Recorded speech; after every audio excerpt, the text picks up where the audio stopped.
concept de base pour dénouer les tensions dans le massage sportif. Il y a 3 notions fondamentales que tu dois comprendre. Il y a la zone, la profondeur et les tissus. Ici, je vais t'expliquer des principes fondamentaux que tu pourras utiliser tout au long de ta carrière, des choses que souvent on n'explique pas à l'école parce qu'ils sont concentrés sur des recettes et moi, je préfère te donner des principes parce que les principes, c'est quelque chose que tu vas t'approprier et que tu vas garder tout au long de ta carrière qui va évoluer avec le temps. Avec les principes, tu peux créer ton style. Avec les recettes, tu appliques. Et c'est vrai qu'il vaut mieux vendre des recettes que des principes.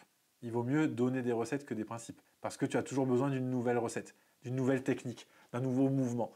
Mais moi, avec le principe que je vais te donner, tu peux partir et tu seras chargé. Il n'y a que le temps qui va faire, et ta pratique, qui va faire que ce principe va évoluer en toi.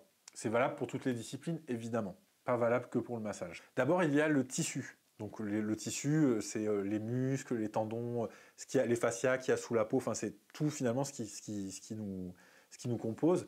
Mais là, on va parler de muscles en général. Le tissu corporel n'est pas simplement une matière inerte ou n'est pas simplement une matière physique. C'est plutôt un écosystème vivant et complexe. Chaque tissu possède sa propre identité et sa sensibilité unique, et sa mémoire également. C'est composé de liquides, de fibres, de cellules et d'énergie en constant mouvement. Et le tissu donc réagit à notre toucher et à notre approche, à nos intentions aussi. Alors quand je parle d'intention, je ne parle pas d'un truc mystique, bizarre, si tu mets l'intention, non, on va le décortiquer, mais je parle vraiment de la manière dont on l'aborde. C'est-à-dire que la manière dont on va toucher va faire une différence. Est-ce que c'est agressif ou pas agressif, par exemple? Et le tissu communique par sa texture, sa densité, et la manière dont il réagit à notre toucher. Et donc, lorsqu'on entre en interaction, finalement, donc lorsqu'on fait un massage, il est essentiel de comprendre que, par exemple, un muscle, c'est une entité, c'est un être à part entière. Il faut le prendre comme ça, qui réagit, qui a son identité, qui a son histoire. Donc c'est quelqu'un, en fait, c'est comme une personne qui a besoin d'être écoutée, d'être amadouée, d'être respectée pour pouvoir s'ouvrir. Alors évidemment, il y a différents types de personnes.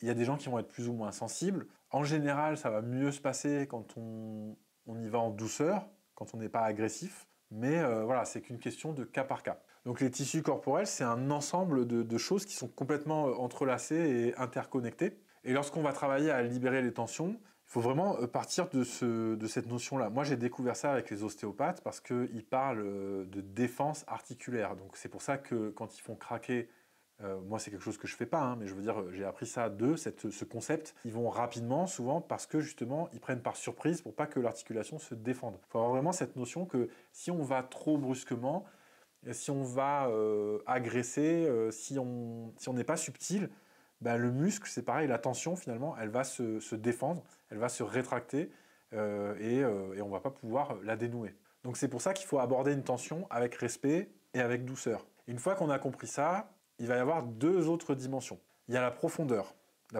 donc de ce qu'on va faire en massage, la profondeur de notre massage. Donc c'est comme une conversation. On va aller proposer un contact, on va aller dans un contact et puis on va voir la réponse, la réaction. Donc par exemple, je sens une tension. D'abord, je chauffe un peu le muscle. Ensuite, je travaille un peu plus avec les pouces sur la tension. Ensuite, je vais être directement sur la tension. Et là, il y a plusieurs options. C'est-à-dire que soit je vais avoir un toucher très superficiel, soit je vais rentrer en profondeur, comme avec le dip. Maintenant, si je choisis par exemple de rentrer en profondeur et que je vois que je reste 5 minutes, 10 minutes et que ça ne change rien, ça veut dire que ce n'est pas la bonne technique à utiliser. Ça veut dire qu'il faut changer le niveau de profondeur ou, et on rentre dans la deuxième dimension, changer la zone. Donc il y a la notion de profondeur et il y a la notion de zone.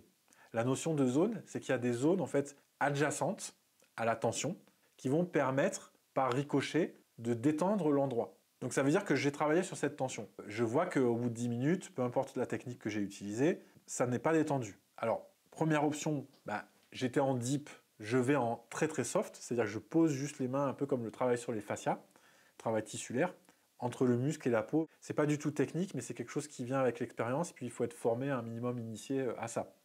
Donc si j'ai pas cette technique-là, la deuxième option, c'est d'aller sur une zone qui est connectée, qui est adjacente. Donc par exemple, si j'ai une tension au niveau lombaire, je peux aller un peu plus haut ou un peu plus bas, ou bien je peux aller travailler un peu le sacrum, ou je peux même aller à travailler au niveau du glutéal, du muscle glutéal. C'est possible que ça m'aide à relâcher cette tension qui est sur les lombaires. C'est un exemple, hein, mais c'est pour vous montrer que c'est adjacent.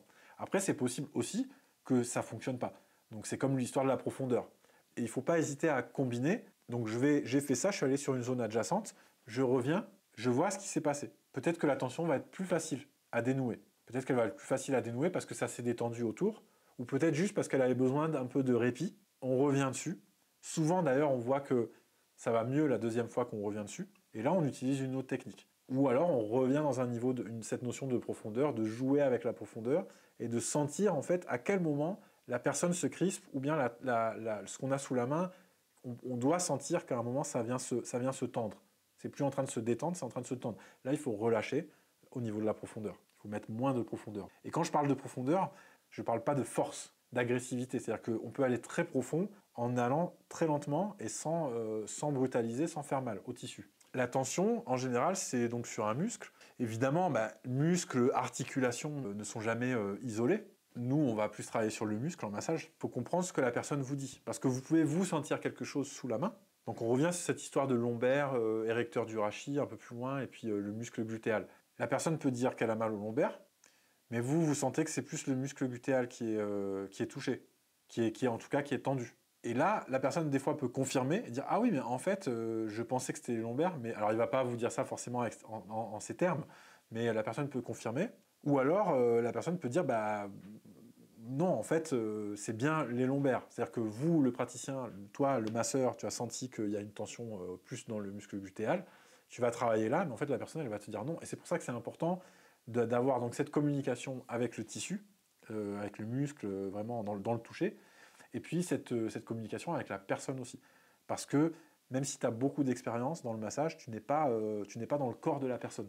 Donc tu peux avoir toute la sensibilité du monde, tu n'es pas à sa place. Puis pour revenir au tissu, la densité, la sensation qu'on a au toucher va nous donner, quand on a de l'expérience, pas mal d'indications sur ce qu'il faudrait faire ou pas. Alors après, c'est toujours aléatoire, on n'est jamais sûr à 100%, hein, parce que c'est du vivant, ça reste du vivant, donc ça reste quelque chose qui est assez surprise. Et ses différences. Mais en général, quand on va avoir un muscle ou un corps qui va être hyper tendu, dur, c'est-à-dire que vous n'arrivez pas à rentrer, vous ne le détendrez pas par du dip. C'est-à-dire que même si les gens vont vous dire allez plus fort, ça ne se détendra pas comme ça. C'est parce que beaucoup de gens ne connaissent pas la soft tissue thérapie, qui sont attachés au dip. Mais en fait, moi, ce que je recommande, c'est la combinaison des deux. L'intelligence, en fait, c'est la combinaison des deux avec un troisième niveau qui est finalement le suédois, voilà, vraiment le travail musculaire, le dip pour aller en profondeur et le soft où là, je travaille plus sur les fascias. Et c'est la combinaison de ces trois catégories avec la combinaison de la connaissance des zones qui va faire que vous allez pouvoir exceller dans le massage sportif.